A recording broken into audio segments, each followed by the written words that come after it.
লালমনিরহাটের দহগ্রাম সীমান্তের শূন্যরেখার কাছে ফের কাঁটাতারের বেড়া ও লোহার খুঁটি বসিয়েছে ভারতীয় সীমান্তরক্ষী বাহিনী।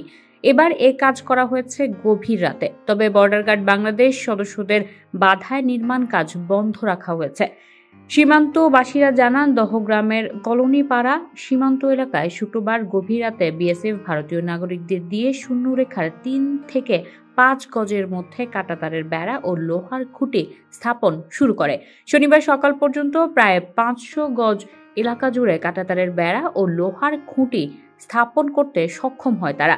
পরে খবর পেয়ে বিজিবি জওয়ানরা ঘটনাস্থলে গিয়ে অবস্থান নেয়। এতে কাজ বন্ধ করলেও নিজেদের সীমান্তে শক্তি বৃদ্ধি করে বিএসএফ। বিজিবি সূত্র জানায়, এই ঘটনায় পতাকা বৈঠকের আহ্বান জানিয়ে বিএসএফকে চিঠি পাঠানো হলে এতে সাড়া দিলে শনিবার বিকেলে ওই সীমান্তে বিজিবি বিএসএফ এর মধ্যে পতাকা বৈঠক অনুষ্ঠিত হয়। বৈঠকে বিজিবির পক্ষে পানবাড়ি কোম্পানি কমান্ডার সুবেদার আইয়ুব আলী ৭ সদস্যের প্রতিনিধি দলের নেতৃত্ব দেন। অপরদিকে বিএসএফ এর ভোটবাড়ি ক্যাম্পের কোম্পানি কমান্ডার জালম সিং নিজ বাহিনীর প্রতিনিধি দলের নেতৃত্ব দেন। পানবাড়ি বিজিপি ক্যাম্পের কমান্ডার সুবেদার লুৎফুর রহমান জানিয়েছে, কিছু না জানিয়ে আবারও কাঁটা তারের বেড়া নির্মাণের কঠোর প্রতিবাদ জানানোর পাশাপাশি সীমান্তে টহল বৃদ্ধি করা হয়েছে।